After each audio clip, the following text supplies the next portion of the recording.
everyone, Karen Cecilia here again. A quick video for you that Mark Golding has lied to the country continuously. And he lied again and again and again. Mark Golding wrote a letter to Lawrence Rowe. A letter dated January 10th. And he wrote that letter to Lawrence Rowe to see if him can, bring down the temperature of the situation between him and the party and the seat of Central Kingston, Michael Manley's seat. Look what Uno PMP delegate put Michael Manley's seat in. Uno PMP delegate will sell out the vote for $15,000 and $10,000 to elect this man. Look how they put Michael Manley's seat in. Look at Michael Manley, Ralph Brown's seat, Michael Manley's seat, Colonel Lloyd's seat. Look at the seat. Michael Manley's seat on put in public disrepute over Lawrence Rowe, who was never ever fit and proper to hold the seat in the first place. And Mark Golding put on paper that he and Dayton Campbell and Bunting, the second party leader, had met with Lawrence Rowe. They met with Lawrence Rowe and told Lawrence Rowe that, boy, some people come to me and we decided that we're not going to go forward because the people them come to me with a whole of excitement and we decide this and we decide that. And I want you to listen to me. All that he said in that letter to Lawrence Rowe, all that he said to Lawrence Rowe in that letter, none of it mean anything except that second paragraph. That second paragraph in Mark Golding's letter, where he says that, and I'm going to quote to you, you will recall that when the integrity committee of the party had not approved you as fit and proper to proceed as the candidate, I had nevertheless decided that you should be given the chance to do so. Let me repeat.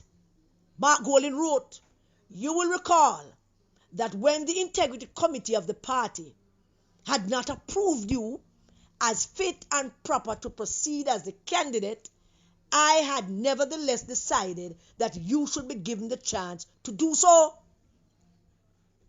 Wonderful to understand what I'm saying to you, Jamaican people. This is the leader of Norman Manley Party, who the PMP delegate elected to be leader. This is the man who some Jamaicans want to elect to be our prime minister. This same man, this treacherous, wicked and evil son of a slave owner. This is what he's saying to you.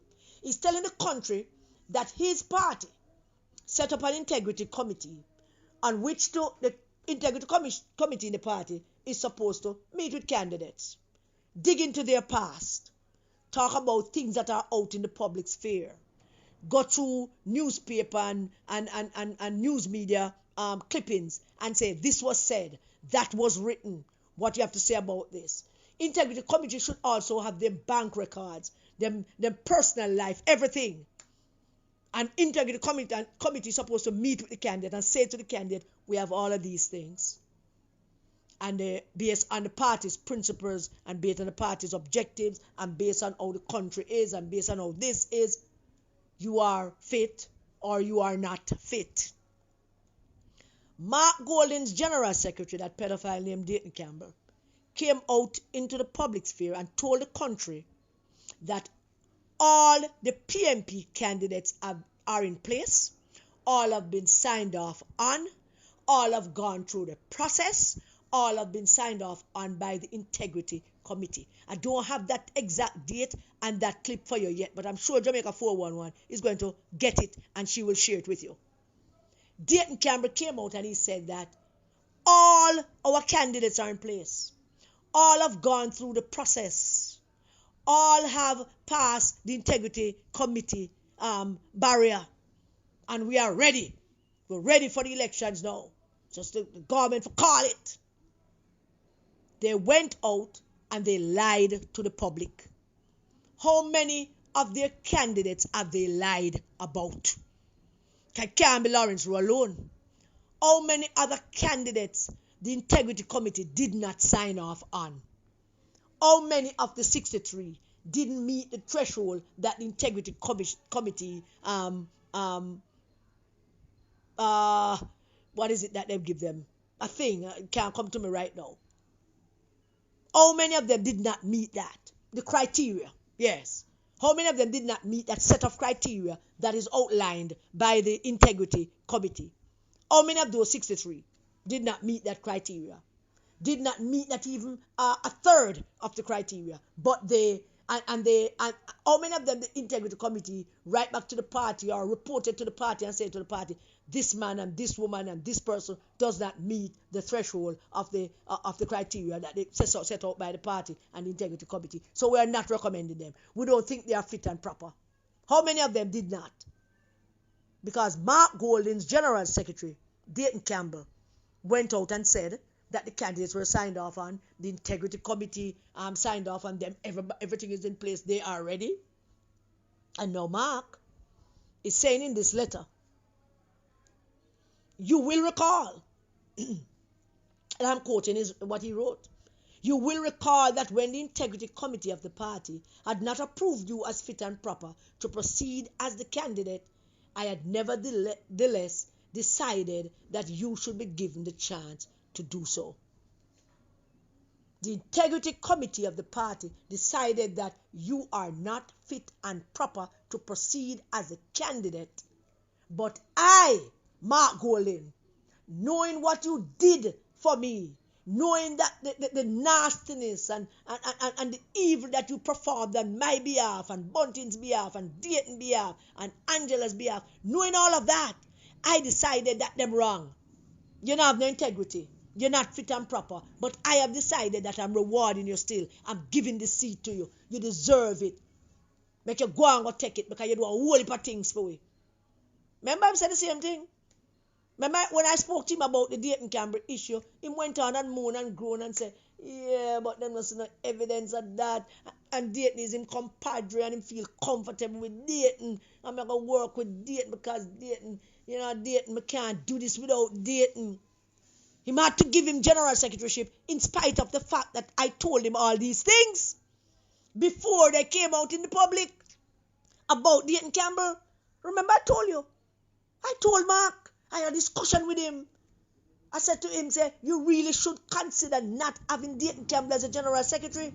The man has a reputation out there. There are a lot of things out there that he has said and done. Forgive the bite. And you should consider not using him. And Mark moaned and whined and whined and said Dayton Campbell is the guy he want. In spite of the things that I told him. And then those things came to light. And then the disgrace come down for the party. And him stand up beside him. And him defend him.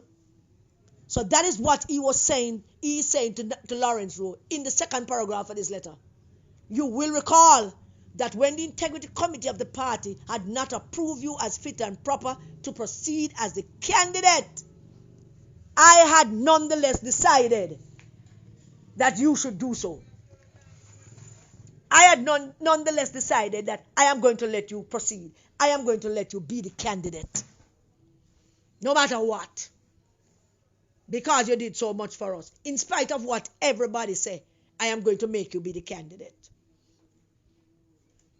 You will recall that when the integrity committee of the party had not approved you, the integrity committee of the party did not approve Lawrence Rowe, and Mark Golding just put it in writing. They did not approve him as fit and proper to proceed as a candidate. So what's the purpose of setting up an integrity committee if the integrity committee is going to be overridden by the leader because the leader wants to reward the people who have done the dirty job for him and the people who went down to the gutter for him, the people who did everything that they could to make him be leader? How can the integrity committee operate if that is his thing? How? Mark Golding lied to the country over and over and over again and lied to the people of Central Kingston to tell them that the integrity committee signed off on Lawrence Rowe. Because that's what they told the public, and that's what the public believed. And the public, some people in the public would probably question in themselves, so all them things over here, all them things over, where people are talking, maybe them things are not true, because the integrity committee signed off on him. That's what the general secretary of the party said. The integrity committee signed off on Lawrence Rowe. So this letter is not a bombshell, except that line in the second paragraph. That line in the second paragraph, where Mark Golding admitted to the country,